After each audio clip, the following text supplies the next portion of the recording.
merci infiniment, Madame la modératrice. Effectivement, j'ai été sous-membre du COSRIA, ancien vice-président de cette institution panafricaine spécialisée dans le développement des sciences sociales.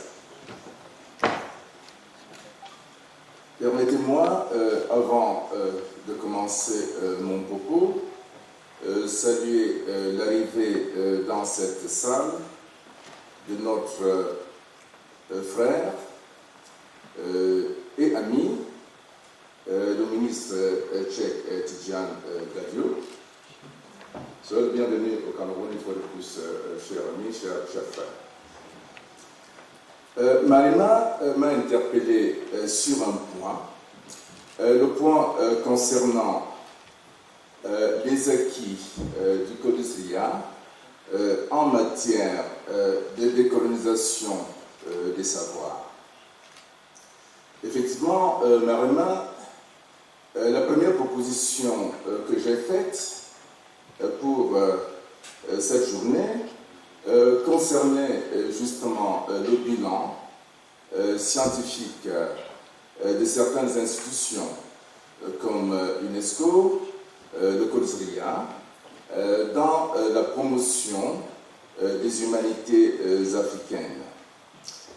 Parce que le COSRIA a fait beaucoup de choses, et c'est l'occasion d'ailleurs de rendre hommage à certains de nos dévanciers, en l'occurrence Samir Amin, qui s'est battu justement pour internaliser la production des savoirs, allant jusqu'à arracher la maîtrise des sciences sociales à une fondation américaine, je crois la fondation Rockefeller, qui voulait au début des années 60 eh bien, installer en Afrique des institutions de sciences sociales, parce que vous savez que jusque-là, les sciences sociales étaient financées par les institutions américaines, les fondations américaines.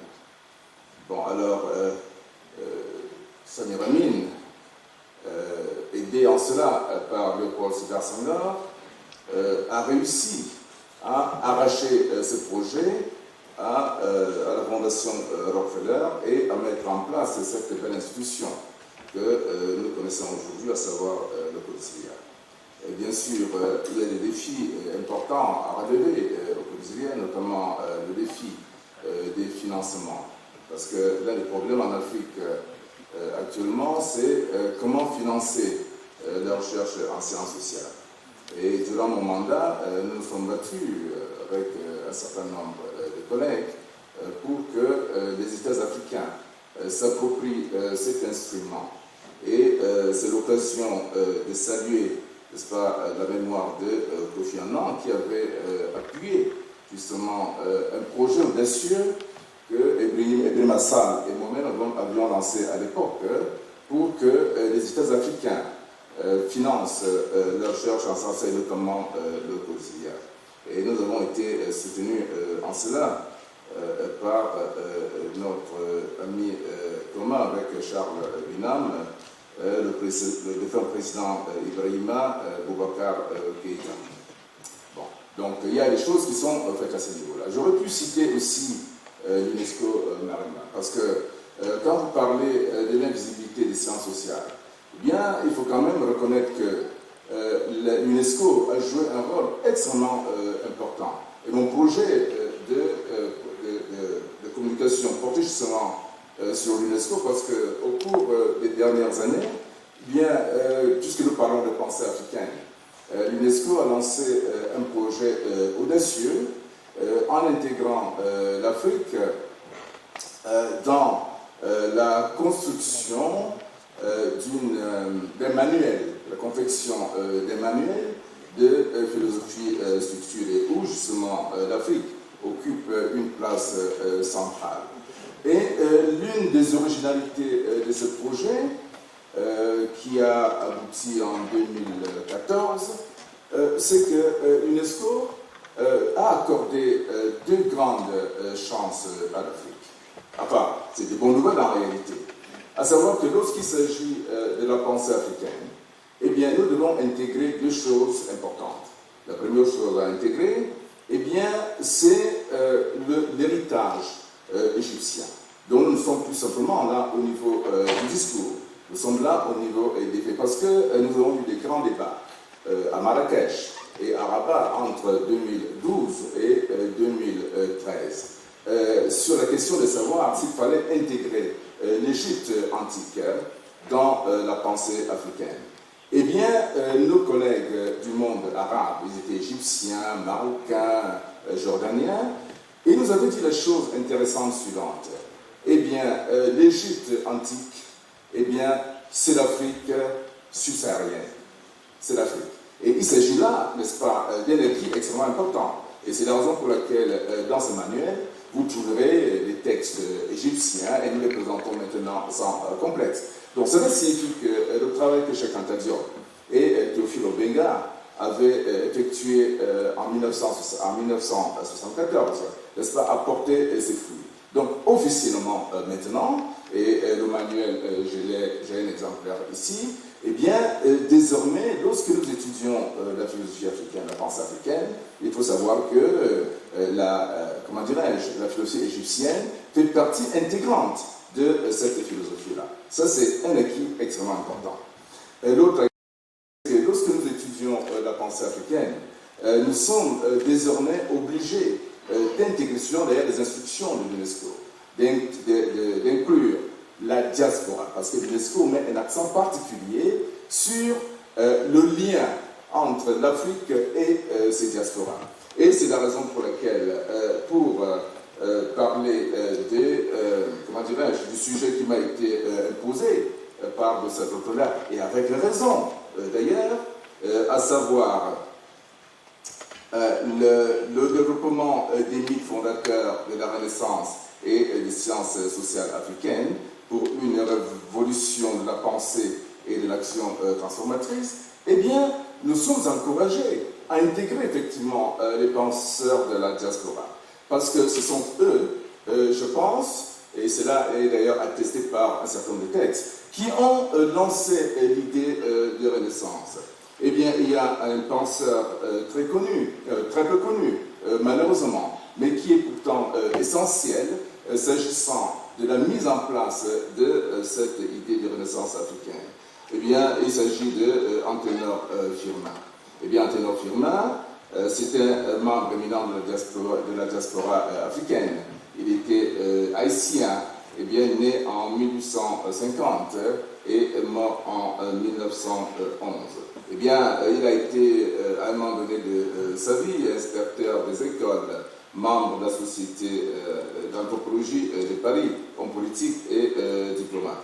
Eh bien, Firmin a écrit un bel ouvrage d'ailleurs très, très imposant, de 665 pages. Je parle de la version originelle. Hein? Le livre est intitulé « De l'égalité des races humaines, anthropologie positive ». Eh bien, cet ouvrage avait été publié, comme vous le devinez très bien par son titre, eh bien, en réaction à l'essai sur l'inégalité des races humaines de Gobineau. Et ce livre est très intéressant parce qu'il est l'un des premiers, n'est-ce pas, à souligner le lien entre l'Afrique et l'Égypte antique. Et il y a l'exorde qui est très très intéressant. Dans cet exorde, dans un chapitre consacré justement à l'Égypte, hein, c'est le chapitre 9 du livre, eh bien, Firmin cite Champollion. Champollion qui disait que l'Égypte est de toute l'Afrique et non d'Asie. Il s'agit là d'une déclaration extrêmement importante. Et Firmin précisait que les anciens Égyptiens étaient d'origine éthiopienne. Bon, alors, tout au long de son ouvrage, et d'ailleurs dès la préface, eh bien, l'idée de renaissance, l'idée de régénération revient en boucle. Bon. Alors, l'autre penseur que je voulais citer, s'agissant des mythes fondateurs, eh bien, de la Renaissance africaine, il y a un autre auteur, un penseur que l'on ne connaît pas beaucoup, qui est africain. Il était né à Natal en 1881 et mort en 1951. Il s'agit d'Epixlé Issaka Sémé. Eh bien, c'est un immense personnage, et d'ailleurs très très précoce, parce que Issaka avait écrit un texte très intéressant et très significatif, déjà par son titre, The Regeneration of Africa, la régénération d'Afrique, la renaissance de l'Afrique. Eh bien, ce texte-là mériterait d'être lu par tous les Africains. Et c'est dans ce texte qu'il demande explicitement de fonder la Renaissance africaine sur la redécouverte des antiquités égyptiennes, des antiquités égyptiennes, des antiquités éthiopiennes, zimbabwéennes, etc. Donc c'est comme ça que ce mythe fondateur s'est construit. Et le mythe s'est poursuivi, bien sûr, avec d'autres penseurs de la diaspora. Je pense notamment à Du Bois. Du Bois, n'est-ce pas, qui est né aux États-Unis et qui est mort, je crois, c'est en 1963, au Ghana, ami de Kwame Nkrumah. Eh bien, je pense à Du Bois, parce que Du Bois constitue un maillon extrêmement important dans la consolidation de l'idée de Renaissance. Et c'est par Du Bois, n'est-ce pas, que le lien entre, comment dirais-je, la théorie de la Renaissance, élaborée, n'est-ce pas, par les penseurs que je viens de donner, et le monde politique, n'est-ce pas, se consolide. Pourquoi? Parce que Du Bois a joué un rôle extrêmement important, notamment dans la mise en place du mouvement panafricaniste. Mais il a aussi joué un grand rôle dans l'environnement, n'est-ce pas, de ce qu'on a appelé à l'époque, comment dirais-je, il y avait une structure qui avait été créée dans les années 1967. C'est la Ligue, n'est-ce pas, pour la lutte contre l'impérialisme et le colonialisme. Et cette Ligue avait rassemblé des personnalités venant d'Afrique, et notamment les membres de l'ANC sud-africaine, ils étaient là. Eh bien, Messali Hatch, n'est-ce pas, de l'étoile nord-africaine, l'Algérien, était là. Bon, il y a eu, n'est-ce pas, le concours, n'est-ce pas, de nos amis internationaux, notamment Albert Einstein. Et il s'agit là du creuset, de l'un des creusets, non seulement de la Renaissance africaine, mais également de la solidarité afro-asiatique, parce qu'il y avait parmi les membres de cette ligue, Nehru était là, et bien la veuve de Sun Yat-sen était là également. Lamine Sangor, n'est-ce pas, que nous connaissons tous. Et c'est d'ailleurs à partir de ce mouvement qu'une orientation de gauche a été donnée à l'idée de Renaissance africaine. Quand on parle, n'est-ce pas, de l'orientation de gauche, il s'agit, n'est-ce pas, du projet socialiste qui sous-tend justement l'idée de Renaissance africaine. Parce qu'on ne peut pas parler de la Renaissance africaine sans, n'est-ce pas, cette orientation socialiste. Cela peut se comprendre aussi, parce que le Comintern, c'est-à-dire la Troisième Internationale, a joué un rôle extrêmement important. Parce qu'il s'agissait à l'époque, n'est-ce pas, dans le cadre de la Troisième Internationale, eh bien, de construire un réseau, n'est-ce pas, de mouvements de libération. Il s'agit là d'ailleurs d'une rupture extrêmement importante dans l'évolution du mouvement communiste international. Parce que jusqu'à la Deuxième Internationale socialiste, eh bien, il y avait une certaine conception, le socialisme, eh bien, avait la conception que les socialistes de l'époque avaient hérité, bien sûr, de Marx, de Engels. Mais la rupture s'opère notamment avec Lénine. Parce que Lénine introduit quelque chose d'extrêmement important au regard, n'est-ce pas, des échecs notamment de la Deuxième Internationale socialiste. Parce que les membres de la Deuxième Internationale socialiste, eh bien, avaient rallié le camp impérialiste. Ça, il faut bien le rappeler. Presque tous avaient rallié le camp impérialiste. La rupture qui s'opère donc à partir des années 20 consistait donc à mettre l'accent, n'est-ce pas, sous l'impulsion de Lénine, sur la question coloniale, sur la question nationale. Il s'agit là de quelque chose de fondamental. Et effectivement, notre ami, l'un des dévanciers, n'est-ce pas, du mouvement panafricaniste, à savoir Du Bois, avait immédiatement rallié, n'est-ce pas, cette idée-là.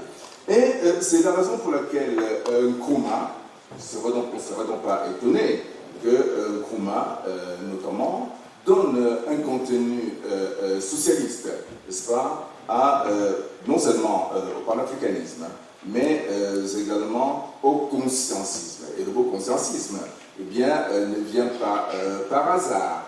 Il est à comprendre dans la perspective de ce que Théophile Openga disait hier, lorsqu'il parlait des enjeux de la conscience historique. Et il y a, je crois, c'est Aimé Césaire, n'est-ce pas, qui insistait sur sur l'idée de reprise de l'initiative historique. Parce que l'initiative historique en Afrique avait été perdue à un moment donné, n'est-ce pas, de l'histoire du continent africain, depuis le XIVe, XVe siècle, jusqu'à presque l'époque actuelle. Voilà. Alors, lorsque nous parlons de la Renaissance africaine, il faut savoir que cette Renaissance est inséparable, eh bien, de la Renaissance du tiers-monde en général. Nous avons parlé de la Ligue, n'est-ce pas, pour la lutte contre le colonialisme et l'anti-impérialisme. Il y a le moment Bandung. Eh bien, Bandung constitue un moment essentiel. Les acquis de Bandung sont extrêmement nombreux. Parce que c'est à Bandung que l'on s'est finalement rendu compte d'une chose que rappelait Kwame Nkrumah. À savoir que l'unité du continent africain, eh bien, allait de pair avec la solidarité afro-asiatique. Donc, lorsque nous parlons de la Renaissance africaine actuellement, il faut toujours se rappeler que pour les pères fondateurs du panafricanisme, à savoir, bien sûr, Du Bois, mais aussi Nkrumah, eh bien, l'unité du continent africain va de pair avec la solidarité afro-asiatique. Et là, je voulais rappeler un discours extrêmement important qui a été prononcé à l'université de Pékin en 1959 par Du Bois. Et d'ailleurs, ce discours-là, je peux vous le rappeler, c'est l'un des testaments, n'est-ce pas, de Du Bois, parce que Du Bois prononce ce discours alors qu'il avait environ, je crois, 91 ans. Et lui-même, il a considéré cela comme, comment dirais-je, comme son testament. Eh bien, dans ce discours-là, eh bien, Du Bois insiste sur la libération du continent africain, bien sûr. Il insiste sur l'unité du continent africain. Mais Du Bois insiste sur la nécessité de jeter les ponts, non seulement avec l'Union soviétique, mais également avec la Chine. Donc, la problématique, eh bien, de l'unité africaine ne peut se comprendre que dans cette alliance-là. Cette alliance qui a pris un nom extrêmement intéressant sous la plume de Samir Amin. Parce que Samir Amin parlait de la reconstruction du front du Sud. Et je dois vous dire que ce front du Sud, n'est-ce pas, est en marche depuis quelques années déjà. Il faut noter que le front du Sud, n'est-ce pas, se développe dans le cadre de ce que Sergei Lavrov appelle aujourd'hui, eh bien, le monde post-occidental. Parce qu'en réalité, c'est de cela qu'il s'agit. C'est-à-dire c'est un monde alternatif au monde hégémonique. Et c'est la raison pour laquelle le monde post-occidental est aussi, comment dirais-je, synonyme de monde post-hégémonique, de monde pas impérial, mais de monde post-impérialiste, parce qu'il faut appeler les choses par leur nom. Eh bien, ce monde post-impérialiste-là, qui est en train de se construire, a trois colonnes. Il a une colonne vertébrale avec trois composantes. Il y a la composante africaine, comme on l'observe d'ailleurs depuis le craquement de la guerre en Ukraine. Il y a la composante asiatique, la composante chinoise, si vous voulez. Il y a aussi il y a la Russie. Voilà, n'est-ce pas, les pôles, les trois pôles, n'est-ce pas, du monde post-occidental qui est en marche.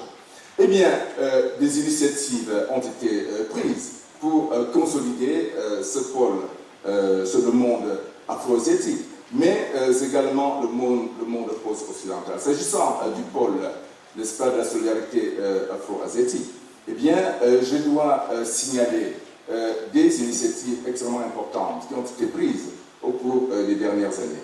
Eh bien, il y a la grande initiative des routes de la soie.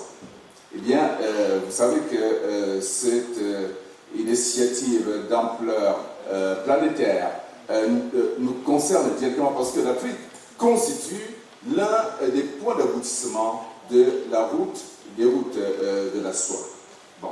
Et d'ailleurs, nous sentons bien les effets, n'est-ce pas, des routes de la soie. Et nous constatons, l'un des objectifs des routes de la soie, c'est d'unifier le continent africain, non plus par attirer simplement, mais c'est également et surtout d'ailleurs par le développement des infrastructures.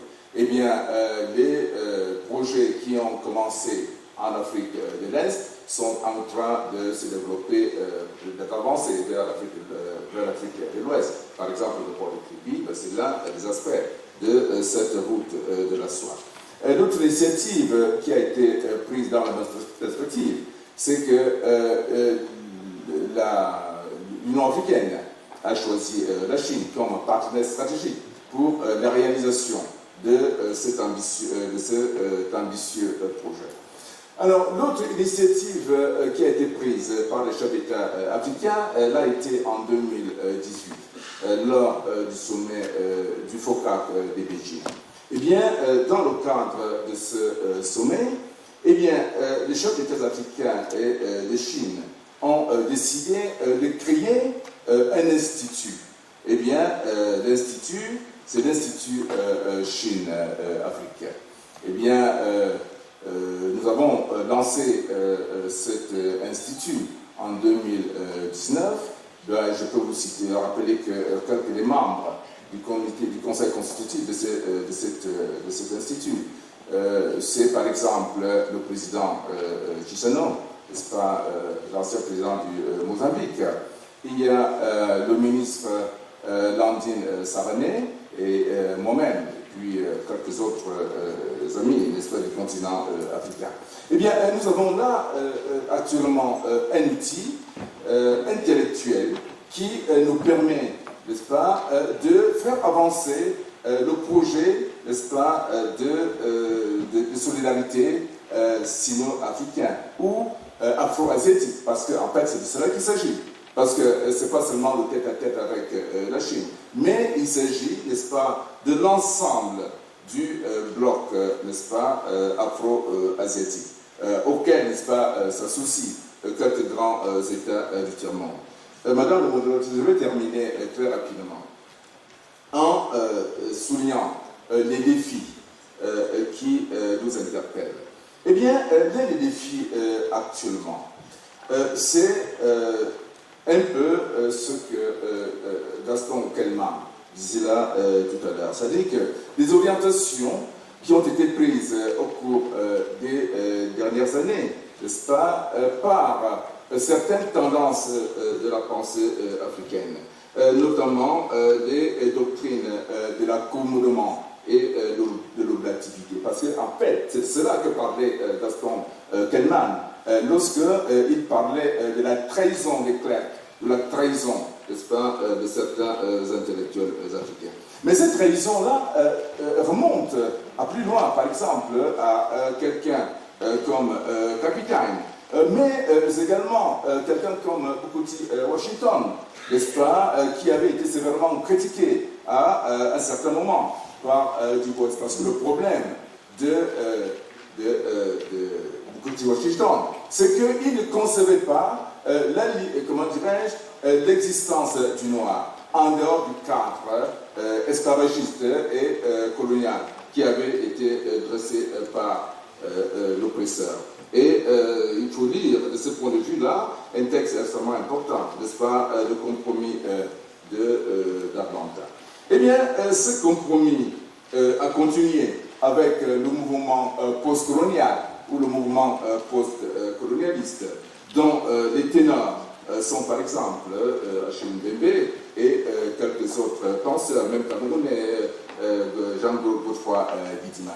Et ce qui est intéressant avec ces penseurs, notamment Jean-Godefroy Bidima, c'est qu'ostensiblement, ils renouent avec l'idéologie, avec l'ethnologie coloniale. Ils font l'apologie de l'ethnologie coloniale, notamment l'ethnologie de Lévi-Brun.